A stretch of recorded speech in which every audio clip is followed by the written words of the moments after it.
Harvard est sous le choc. Harvard vient de convoquer une réunion d'urgence. 3 observatoires indépendants ont détecté quelque chose qui ne devrait pas être possible, quelque chose qui viole les principes fondamentaux du comportement des objets dans le vide spatial. 3I Atlas, le visiteur interstellaire qui défie toute explication depuis des mois, vient d'initier une rotation. Pas un mouvement aléatoire, pas une rotation chaotique due à une collision ou un événement de dégazage. Rotation contrôlée, précise, délibérée, avec un timing qui ne peut être une coïncidence. Et cela s'est produit exactement au moment où Atlas a atteint la distance optimale pour l'observation depuis la Terre. Ce n'est pas de la spéculation, ce n'est pas du sensationnalisme, ce sont des données d'observation vérifiées de l'observatoire Keck, du Very Large Telescope et du télescope Subaru, tous enregistrant le même schéma impossible. Si vous voulez comprendre pourquoi les astrophysiciens ont des discussions à huis clos sur ce que cela signifie, pourquoi certains disent que cela pourrait être l'observation astronomique la plus significative de l'histoire, abonnez-vous maintenant. Parce que ce que je suis sur le point de vous montrer remettra fondamentalement en question tout ce que vous pensiez savoir sur ce qui voyage à travers notre système solaire. Laissez-moi être direct sur ce à quoi nous avons affaire.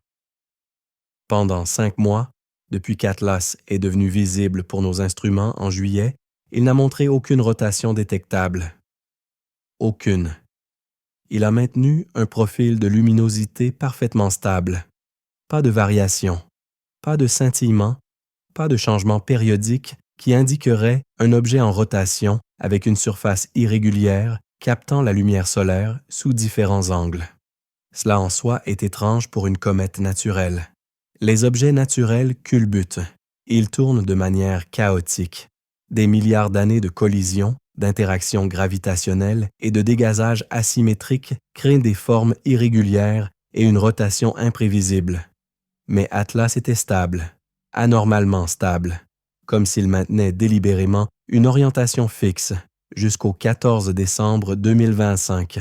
C'est alors que 3 observatoires indépendants, séparés par des milliers de kilomètres, opérant dans différents fuseaux horaires avec différents instruments, ont tous détecté la même chose.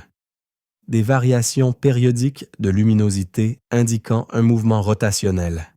Et le moment où cela a commencé, juste au moment où Atlas s'approche de son passage le plus proche de la Terre, le 19 décembre. Assurez-vous de cliquer sur le bouton « J'aime », car ce qui suit est là où l'astronomie conventionnelle s'effondre et nous entrons dans un territoire dont la plupart des scientifiques ont peur de discuter publiquement. Le Dr. Avi Loeb, l'astrophysicien de Harvard qui suit Atlas depuis sa première apparition, a été le premier scientifique éminent à aborder publiquement ce que signifie cette rotation, et il n'a pas mâché ses mots. Dans une déclaration publiée par le département d'astronomie de Harvard, Loeb a dit ceci, et je cite directement. « Si Atlas a commencé à tourner après des mois de stabilité, nous devons sérieusement considérer que nous observons un contrôle d'attitude. Les objets naturels ne commencent pas soudainement à tourner avec la régularité que nous détectons. Cela ressemble à une stabilisation pour l'observation ou la communication. Contrôle d'attitude. Laissez cela se poser un moment. Ce n'est pas de la terminologie astronomique. C'est de la terminologie d'ingénierie aérospatiale. C'est ce que font les vaisseaux spatiaux lorsqu'ils doivent pointer des instruments vers une cible, lorsqu'ils doivent orienter des antennes pour la transmission, lorsqu'ils doivent scanner leur environnement pendant qu'ils voyagent. Et Loeb vient d'utiliser ce terme pour décrire un visiteur interstellaire voyageant à travers notre système solaire.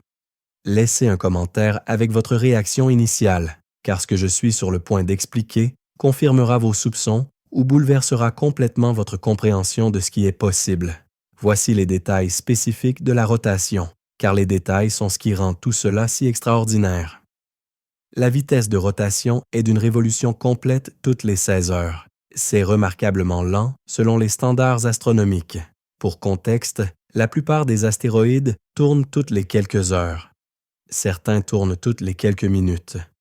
La Terre tourne une fois toutes les 24 heures Mais la Terre est une planète avec une structure interne massive et des effets de verrouillage de marée de la Lune. Pour un petit objet comme Atlas, estimé à environ 6 km de diamètre, 16 heures est extraordinairement lent. Et voici pourquoi c'est important. Une rotation lente est difficile à obtenir naturellement. Lorsque quelque chose entre en collision avec un objet dans l'espace, il transmet un moment angulaire. Cela crée une rotation rapide. Plus l'objet est petit, plus il tend à tourner rapidement après des impacts. Sur des milliards d'années, un objet dérivant dans l'espace interstellaire accumulerait d'innombrables micro-impacts de poussière, de molécules de gaz, de pression de radiation. Toutes ces interactions ajoutent un moment angulaire dans des directions aléatoires. Le résultat est un culbutage rapide et chaotique, pas une rotation lente et méthodique. Alors comment un objet naturel finit-il par tourner si lentement? Il n'y a que quelques mécanismes, et aucun d'entre eux ne correspond à la situation d'Atlas. Les forces de marée peuvent ralentir la rotation, mais seulement lorsque vous êtes proche d'un corps massif. Atlas est loin de toute source gravitationnelle significative. L'amortissement interne peut ralentir la rotation au fil du temps, mais cela nécessite une structure interne spécifique, des couches de différents matériaux qui peuvent se déplacer et dissiper l'énergie rotationnelle. Nous n'avons aucune preuve qu'Atlas ait une telle structure. Le dégazage peut modifier la rotation, mais il accélère généralement les objets, ne les ralentit pas, et comme nous l'avons établi, Atlas ne montre aucun dégazage visible malgré une accélération de manière qui devrait l'exiger. Nous nous retrouvons donc avec une rotation qui est trop lente pour des explications naturelles initiées après des mois de stabilité, exactement au moment où l'observation depuis la Terre devient optimale. Ce n'est pas une coïncidence. Ce sont 3 coïncidences empilées ensemble. Et en science, lorsque les coïncidences s'accumulent, vous commencez à chercher des connexions causales. Mais voici ce qui rend la rotation vraiment extraordinaire, et c'est le détail qui fait que Loeb utilise le terme contrôle d'attitude. L'axe est aligné perpendiculairement à la trajectoire d'Atlas à travers l'espace. Laissez-moi expliquer pourquoi c'est si significatif. Imaginez que vous tenez un crayon et que vous le lancez à travers une pièce. Pendant qu'il vole, il culbute aléatoirement. L'axe autour duquel il tourne pourrait pointer dans n'importe quelle direction. Vers le haut, vers le bas, sur le côté, à n'importe quel angle par rapport à sa direction de mouvement. Il n'y a aucune raison pour que l'axe de rotation s'aligne avec ou perpendiculairement à la trajectoire de vol. C'est aléatoire, déterminé exactement par la façon dont vous l'avez lâché et quelles forces ont agi dessus. La même chose est vraie pour les objets dans l'espace. Lorsque quelque chose est éjecté d'un système stellaire, lorsqu'il culbute à travers la galaxie pendant des millions ou des milliards d'années, son axe de rotation finit par pointer dans une direction aléatoire. La probabilité qu'il soit précisément perpendiculaire à son vecteur de vitesse à travers l'espace est incroyablement faible. C'est comme lancer un crayon 1000 fois et le faire atterrir en équilibre sur sa pointe à chaque fois, à moins que cette orientation ne serve un but. Si vous concevez une sonde pour observer son environnement pendant qu'elle voyage, si vous voulez que des capteurs ou des instruments scannent l'environnement, vous orienteriez absolument votre axe de rotation perpendiculairement à votre direction de voyage. Pensez à un satellite en orbite autour de la Terre. De nombreux satellites sont stabilisés par rotation, tournant lentement pour maintenir les instruments pointés vers le sol pendant que le satellite lui-même se déplace en orbite. L'axe de rotation est perpendiculaire à la trajectoire orbitale. C'est exactement la géométrie qu'Atlas exhibe. Alors qu'il voyage à travers l'espace à plus de 210 000 km/h, il tourne une fois toutes les 16 heures avec son axe de rotation perpendiculaire à ce mouvement. Cela signifie que des instruments ou des capteurs situés sur son équateur balayeraient une vue complète à 360 degrés de l'espace autour de sa trajectoire. Comme une antenne radar scannant l'horizon, pendant que la plateforme sur laquelle elle est montée avance. Les objets naturels ne font pas cela. Il n'y a aucun mécanisme physique qui causerait une comète en flottaison libre à aligner spontanément sa rotation de cette manière. Mais une conception intelligente, cela produirait absolument cette configuration. Si vous trouvez cela aussi convaincant que moi, partagez cette vidéo maintenant, parce que ce que je suis sur le point de révéler ensuite est la raison pour laquelle la communauté scientifique se fracture sur la façon d'interpréter ces données. Mettons cette rotation dans le contexte de tout ce que nous savons sur Atlas. Parce que ce n'est pas juste une anomalie, c'est l'anomalie numéro 11 dans une série qui défie l'explication naturelle. Laissez-moi vous guider à travers toutes, car lorsque vous les voyez ensemble, l'improbabilité cumulative devient stupéfiante. Anomalie 1. Alignement écliptique. Atlas est arrivé à moins de 5 degrés du plan où toutes les planètes orbitent notre Soleil. C'est le plan écliptique, le disque plat où la Terre, Mars, Jupiter et les autres planètes voyagent. Les objets éjectés aléatoirement d'autres systèmes stellaires devraient approcher de n'importe quel angle. D'au-dessus de l'écliptique, en dessous, de n'importe quelle direction dans l'espace tridimensionnel. La probabilité de s'aligner aléatoirement à moins de 5 degrés de ce plan est d'environ 0,2%, comme lancer une fléchette sur un globe de l'autre côté d'une pièce sombre et toucher dans une bande étroite autour de l'équateur. Anomalie 2. Jet vers le Soleil. Pendant juillet et août, Atlas a expulsé un jet de matériaux dirigé directement vers le Soleil. Nous avons observé cela avec le spectrographe multi-objet Gemini. Un panache en forme d'éventail s'étendant sur 10 000 mètres depuis le noyau, pointant vers le Soleil. Chaque comète naturelle fait le contraire. La pression de radiation solaire est immensément puissante. Elle pousse le gaz et la poussière loin des étoiles, pas vers elles. C'est pourquoi les queues de comètes pointent toujours loin du Soleil, comme des cheveux flottant derrière un coureur. C'est une loi fondamentale de la physique. La pression de radiation agit vers l'extérieur. Pour qu'Atlas expulse du matériau vers le Soleil, il aurait besoin d'un mécanisme pour surmonter cette pression de radiation. Une force interne poussant plus fort que la radiation du Soleil ne pousse en retour. Nous n'avons aucune explication naturelle pour comment cela pourrait se produire. Anomalie 3. Paradoxe masse-vitesse. Atlas est énorme. Au moins 33 milliards de tonnes. C'est entre 1000 et 1 million de fois plus massif qu'Oumuamua, le premier objet interstellaire confirmé. Mais il se déplace plus vite que des objets si massifs ne devraient se déplacer. Voici pourquoi c'est bizarre. Lorsqu'un système planétaire éjecte un objet, la quantité de vitesse qu'il peut transmettre est liée à l'énergie gravitationnelle disponible. Cette même énergie appliquée à un objet léger produit une vitesse élevée. Appliquée à un objet lourd, elle produit une vitesse plus faible. C'est comme frapper un ballon de football versus frapper un rocher. Même quantité de force, résultat très différent. Atlas est le rocher se déplaçant à des vitesses de ballon de football.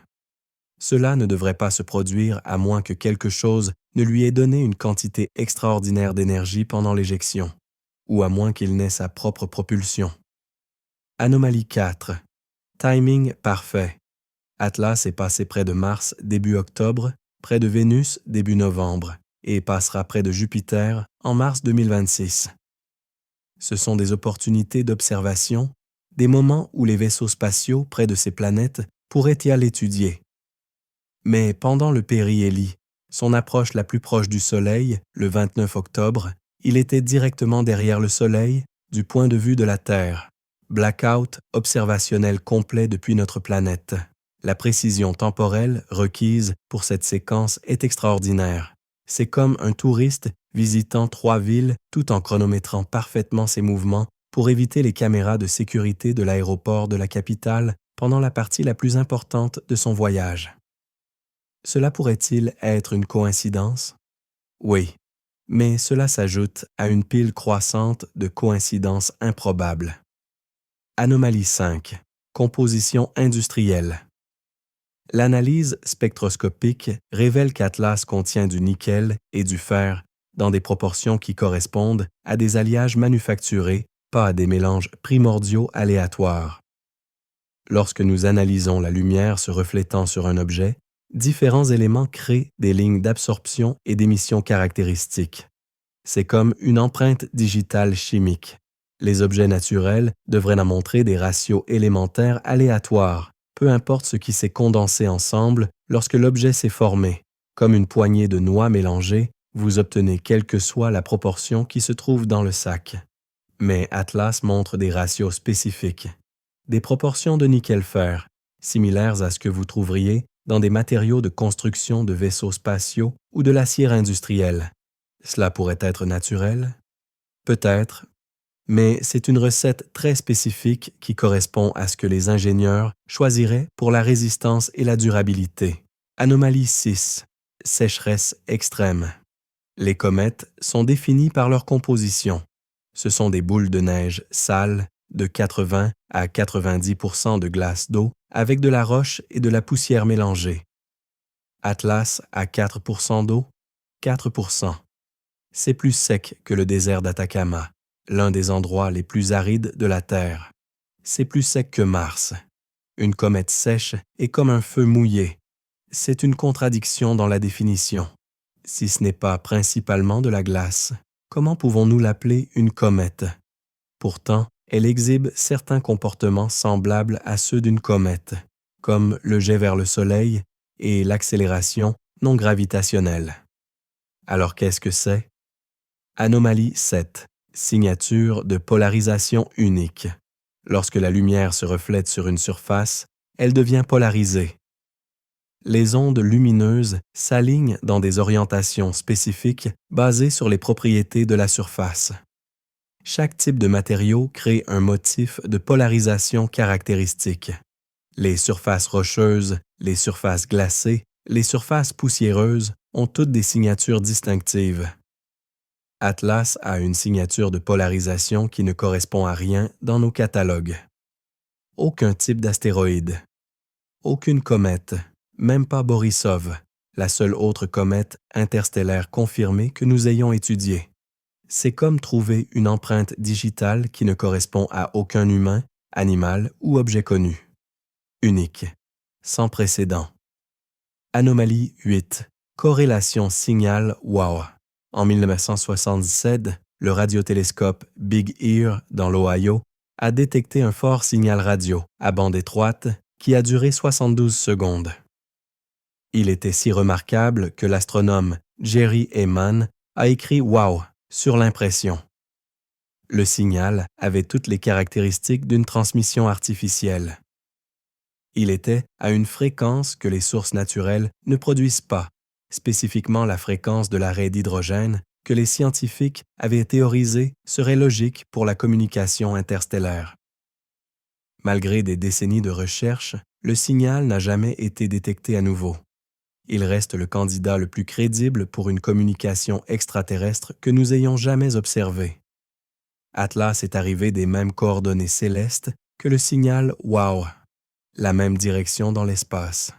48 ans d'écart, 2 flèches tirées à des décennies d'intervalle, toutes deux touchant la même cible cosmique. La probabilité que ce soit une coïncidence est astronomiquement faible. Pas impossible, mais extraordinairement improbable. Anomalie 9. Émission thermique bleue. Atlas apparaît plus bleu que le Soleil lui-même. Ce n'est pas une figure de style. La température de couleur de la lumière qu'il émet dépasse la température de surface du Soleil de 5800 degrés Kelvin. Cela viole la thermodynamique de base. Un objet ne peut pas refléter passivement ou réirradier de l'énergie à une température plus élevée que sa source de chaleur. Une roche assise à la lumière du Soleil se réchauffe et brille dans l'infrarouge. Elle ne brille pas blanc chaud ou bleu chaud. Elle ne peut pas devenir plus chaude que le Soleil qui la chauffe, à moins qu'elle n'ait une source d'énergie interne. À moins que quelque chose à l'intérieur ne génèrent de la chaleur au-delà de ce que la radiation solaire fournit. Les explications naturelles impliquent des gaz ionisés émettant à des longueurs d'onde spécifiques. C'est possible. Mais cela nécessite des conditions très spécifiques et cela ajoute une autre couche de cela doit être exactement correcte à la pile d'improbabilité.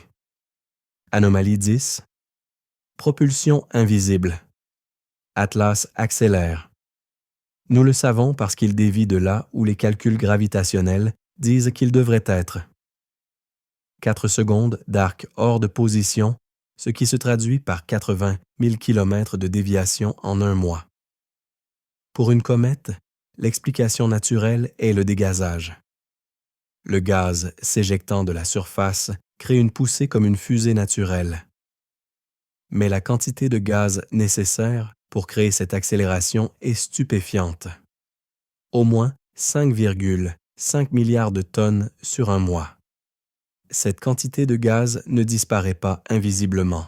Elle forme un nuage massif et brillant, appelé une chevelure qui devrait être facilement visible à n'importe quel télescope. Nous ne la voyons pas, malgré avoir regardé avec Hubble, avec James Webb, avec des dizaines d'instruments au sol. Le nuage de gaz qui devrait être là n'est tout simplement pas là. Donc, quelque chose crée une poussée sans propulseur visible. C'est la définition de l'impossible pour des objets naturels. Et maintenant, l'anomalie 11, rotation contrôlée initiée. Après 5 mois de stabilité parfaite, Atlas a commencé à tourner. Lentement, précisément, avec son axe perpendiculaire à sa trajectoire, exactement au moment où l'observation depuis la Terre est devenue optimale. Lorsque vous multipliez les probabilités individuelles que les 11 anomalies se produisent dans le même objet par pur hasard, vous obtenez un nombre si petit qu'il est effectivement 0, moins d'1 sur 100 quadrillions. Ce sont de pires chances que de gagner à la loterie 15 fois de suite. Il est plus probable que vous soyez frappé par la foudre 2 fois en un jour, tout en tenant une quinte flush royale que vous n'avez pas distribuée. À un certain point, lorsque suffisamment d'impossibilités statistiques s'accumulent, l'explication la plus simple cesse d'être des causes naturelles. L'explication la plus simple devient la conception. Maintenant, je sais ce que certains d'entre vous pensent. Ne pourrait-il pas y avoir des processus naturels que nous ne comprenons pas encore? De la chimie ou de la physique exotique qui expliquent tout cela? Absolument. C'est possible.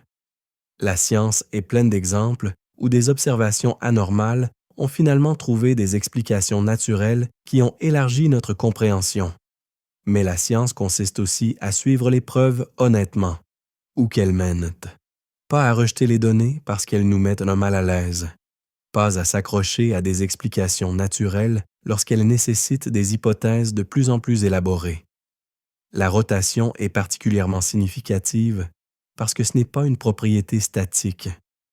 Ce n'est pas quelque chose établi il y a des milliards d'années lorsque l'objet s'est formé. C'est un comportement. C'est quelque chose qu'Atlas fait maintenant. Quelque chose qu'il a commencé à faire après des mois de ne pas le faire. Quelque chose qu'il a commencé à un moment très spécifique et dans une configuration très spécifique. C'est ce qui fait que Loeb et d'autres prennent l'hypothèse artificielle au sérieux. Laissez-moi vous montrer à quoi ressemblent réellement les données d'observation, car comprendre les mesures est crucial pour apprécier à quel point c'est extraordinaire. Les 3 observatoires qui ont détecté la rotation, Keck à Hawaï, le Very Large Telescope au Chili et Subaru au Japon, ont tous enregistré le même motif, des variations de luminosité sinusoïdale avec une période de 16 heures. Sinusoïdale signifie en forme d'onde. Comme une onde sinusoïdale parfaite en mathématiques. Une montée douce jusqu'à la luminosité maximale, une descente douce jusqu'au minimum, se répétant régulièrement. Pour un objet naturel de forme irrégulière culbutant dans l'espace, vous vous attendriez à des variations de luminosité compliquées. Plusieurs pics évalés par rotation alors que différentes facettes captent la lumière solaire. Des transitions irrégulières alors que des surfaces bosselées et asymétriques tournent dans et hors de vue. Mais Atlas montre un pic, une vallée, lisse et régulier. Cela indique une symétrie géométrique. Un hémisphère constamment plus lumineux que l'autre, tournant sur un axe stable. L'amplitude de variation de luminosité est d'environ 15%. Cela signifie qu'au maximum, il est 15% plus lumineux qu'au minimum. Pas énorme, mais définitivement mesurable et cohérent à travers plusieurs nuits d'observation. La période est stable, 16 heures le 14 décembre, 16 heures le 15 décembre, 16 heures le 16 décembre. Aucune variation dans la précision de mesure. Les objets culbutant naturellement montrent souvent des périodes variables alors qu'ils précestent et oscillent. Atlas n'oscille pas. Il tourne sur un axe fixe à une vitesse constante. Cela nécessite soit une distribution de masse interne parfaite, ce qui est essentiellement impossible pour un objet naturel, soit une stabilisation active. Et voici quelque chose qui devrait faire prêter attention à tout le monde. L'amplitude de rotation correspond à ce que vous attendriez d'un objet cylindrique ou en forme de disque tournant autour de son axe de symétrie. Si Atlas était sphérique, vous ne verriez pas beaucoup de variations de luminosité pendant qu'il tourne. Une sphère a la même apparence de n'importe quel angle. S'il était hautement irrégulier, vous verriez des variations chaotiques. Mais un cylindre ou un disque tournant autour de son axe long montrerait exactement le type de changement de luminosité lisse et régulier que nous observons. C'est la géométrie des vaisseaux spatiaux. Les corps cylindriques sont structurellement efficaces pour les vaisseaux qui doivent maintenir la pression ou protéger des intérieurs sensibles. Les formes en disque sont efficaces pour les structures rotatives ou les panneaux solaires. Je ne dis pas qu'Atlas est définitivement cylindrique. Je dis que les données de luminosité sont cohérentes avec cette géométrie, et cette géométrie est ce que les ingénieurs choisissent lors de la construction de choses. Maintenant, parlons de ce qui se passe en coulisses dans la communauté scientifique, car les déclarations publiques ne capturaient pas le tableau complet. Le département d'astronomie de Harvard a été inhabituellement silencieux. Dans des conversations privées, les chercheurs sont divisés. Certains sont catégoriques qu'il doit y avoir des explications naturelles et que nous avons juste besoin de plus de données pour les trouver. Ils proposent des mécanismes exotiques, des géométries de dégazage inhabituelles, de nouveaux motifs de sublimation de glace. Mais ils luttent pour construire des modèles qui expliquent les 11 anomalies simultanément. Chaque mécanisme proposé pourrait expliquer une ou deux propriétés, mais échoue à aborder les autres. D'autres chercheurs, un groupe plus petit mais croissant, reconnaissent en privé que l'hypothèse artificielle mérite une considération sérieuse. Pas comme une certitude, mais comme une possibilité qui devrait être investiguée rigoureusement plutôt que rejetée d'emblée. Loeb est dans ce dernier camp et il est prêt à le dire publiquement. Cela demande du courage, car les coûts professionnels et sociaux sont réels. Les scientifiques qui proposent sérieusement des origines artificielles pour des objets astronomiques risquent le ridicule, la perte de financement, des dommages à la réputation. C'est un mouvement qui limite la carrière dans de nombreuses institutions. Mais Loeb a la titularisation à Harvard. Il a publié extensivement en astrophysique mainstream. Il a la crédibilité et la sécurité pour prendre ce risque. Et il utilise cette plateforme pour dire ce que de nombreux chercheurs pensent, mais ont peur d'articuler. Les données d'Atlas ne correspondent pas à des explications naturelles confortables, et nous devons à la méthode scientifique d'investiguer toutes les possibilités. Il demande des campagnes d'observation complètes utilisant chaque instrument disponible. Des radiotélescopes écoutant sur toutes les fréquences. Si Atlas transmet, s'il communique avec celui qui l'a envoyé ou essaie de nous contacter, nous devons écouter quand il est le plus proche. Des télescopes infrarouges mesurant les signatures thermiques. S'il y a une génération d'énergie interne, s'il y a des machines fonctionnant à l'intérieur, cela produira de la chaleur que nous pouvons détecter. Des télescopes optiques suivant la rotation en temps réel, cherchant tout changement, toute déviation du motif lisse que nous voyons actuellement, et il demande à plusieurs reprises, publiquement, que la NASA publie des images haute résolution de la caméra HiRISE du Mars Reconnaissance Orbiter.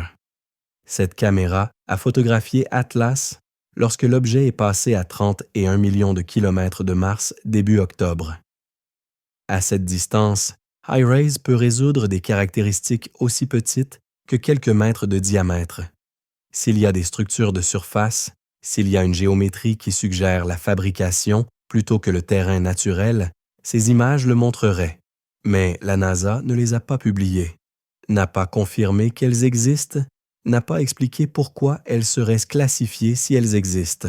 Ce silence alimente la spéculation. Si les images montraient des caractéristiques évidemment naturelles, une surface rocheuse et cratérisée, cohérente avec une comète ou un astéroïde, pourquoi ne pas les publier? Pourquoi le manque de transparence? La députée Anna Paulina Luna travaille à travers les canaux de surveillance du Congrès pour forcer leur publication. Plusieurs autres représentants se sont joints à cet effort. La question est simple. Si nous avons des données qui pourraient clarifier ce qu'est Atlas, pourquoi ne sont-elles pas publiques? Maintenant, parlons de ce qui se passe dans les 5 prochains jours, car le calendrier est absolument critique et nous vivons potentiellement la fenêtre d'observation la plus significative de l'histoire humaine. Atlas atteint son approche la plus proche de la Terre le 19 décembre. C'est dans 5 jours. 269 millions de kilomètres, encore plus de 600 fois plus loin que la Lune, mais assez proche pour des observations extraordinaires. Le télescope spatial James Webb a des fenêtres d'observation programmées. Plusieurs sessions, soigneusement chronométrées pour capturer des données spectrales à différentes phases rotationnelles. Webb peut analyser la composition chimique, les propriétés thermiques, les détails structurels à des longueurs d'onde invisibles aux yeux humains. Le télescope spatial Hubble suit en continu, surveillant la rotation, guettant tout changement dans la période, l'amplitude ou l'orientation de l'axe. Les observatoires au sol sur 6 continents coordonnent une couverture 24 heures sur 24. Alors que la Terre tourne, différents télescopes prennent le relais, assurant une surveillance continue. Nous ne perdrons pas de vue Atlas pendant cette période critique. Les radiotélescopes écoutent. Le télescope Green Bank en Virginie occidentale, le radiotélescope à parabole unique, le plus sensible au monde. L'observatoire Parkes en Australie, le télescope FAST en Chine, le plus grand télescope à ouverture pleine sur Terre. Tous pointés vers Atlas, tous en enregistrement, tous cherchant des signaux. La sensibilité est remarquable. Nous pourrions détecter une transmission avec la puissance d'un satellite de communication typique depuis la distance d'Atlas. S'il transmet quelque chose de plus fort que cela, nous le capturerons. Et il y a un autre point de données arrivant encore plus tôt qui pourrait être critique. Le 16 décembre, dans 2 jours, le vaisseau spatial ERA de l'Agence spatiale européenne passera à travers une région de l'espace, où il pourrait détecter des émissions électromagnétiques d'Atlas. ERA est actuellement en route pour étudier l'astéroïde binaire Didymos et sa lune Dimorphos, mais sa trajectoire l'emmène à travers l'espace où les signaux d'Atlas, si de tels signaux existent, seraient indétectables. ERA transporte des magnétomètres et des instruments à plasma conçus pour mesurer les champs électromagnétiques et les interactions de particules chargées. Ce sont des instruments sensibles capables de détecter même une activité EM faible. Si Atlas génère des émissions électromagnétiques au-delà de ce que vous attendriez d'interactions naturelles du plasma avec le vent solaire, ERA les détectera. La transmission de données du vaisseau spatial est limitée car il est dans l'espace profond et la bande passante est contrainte. Mais dans les 72 à 96 heures du survol, nous devrions avoir des résultats préliminaires. Ce timing nous met juste au 19 décembre, l'approche la plus proche, le moment de capacité d'observation maximale depuis la Terre. Donc, entre le 16 décembre et le 25 décembre, nous allons rassembler plus de données sur Atlas que nous en avons collectées dans tous les mois précédents depuis sa découverte. Nous saurons si la rotation continue au même rythme ou change. Nous saurons s'il y a des émissions radio, des signaux, des motifs dans l'activité électromagnétique. Nous connaîtrons la composition de surface en bien plus grand détail. Nous saurons s'il y a des variations de température à travers la surface qui suggèrent des sources de chaleur interne. Nous saurons si la géométrie est cohérente avec une formation naturelle ou suggère des structures manufacturées. Et basées sur ces données, nous devrons prendre des décisions difficiles en tant que communauté scientifique et en tant que civilisation. Si toutes les observations pointent vers des explications naturelles, si nous trouvons la chimie ou la physique exotique qui explique les 11 anomalies, alors nous aurons appris quelque chose de profond sur l'univers, sur des processus et des phénomènes que nous ne savions pas exister. Ce serait une réalisation scientifique extraordinaire. Cela élargirait notre compréhension de ce qui est possible dans la nature. Mais si les observations continuent à défier l'explication naturelle, si la rotation persiste avec une précision non naturelle, si nous détectons des signaux ou une géométrie structurelle qui suggère une conception, alors nous faisons face à un type différent d'extraordinaire. Alors nous regarderions la première technologie confirmée de l'extérieur de notre système solaire. La première preuve que nous ne sommes pas seuls. La première évidence d'une civilisation avec des capacités dépassant largement les nôtres. Et nous devrions nous poser les questions qui viennent avec cette réalisation. Pourquoi a-t-il été envoyé? Qu'observe-t-il? Rapporte-t-il à celui qui l'a construit? A-t-il une conscience, une intelligence, un but? Que se passe-t-il lorsqu'il complète quelle que soit la mission qu'il accomplit? Part-il?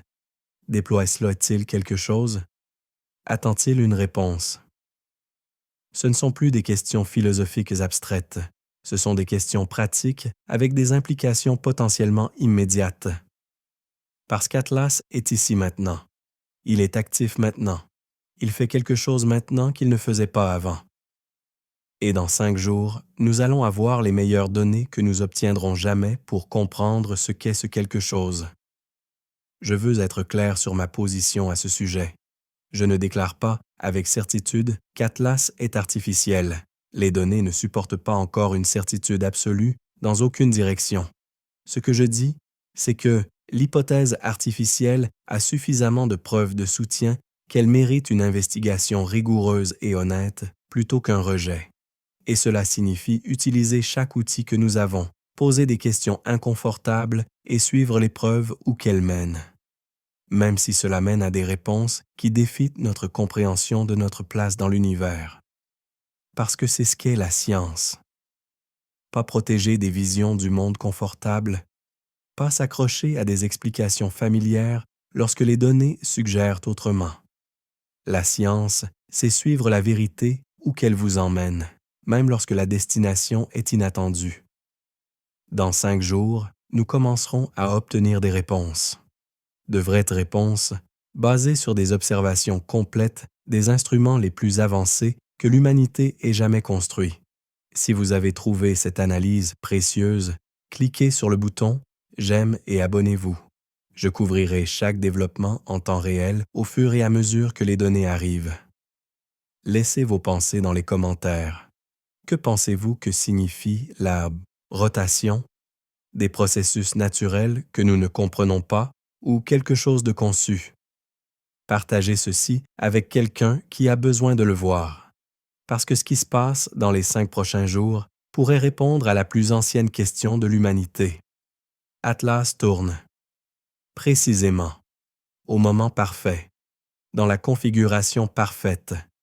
Et très bientôt, nous saurons si nous regardons l'objet naturel le plus étrange de l'univers ou le premier visiteur confirmé d'une autre civilisation. L'univers parle. Dans 5 jours, nous découvrirons ce qu'il dit. Merci d'avoir regardé et je vous verrai dans le prochain.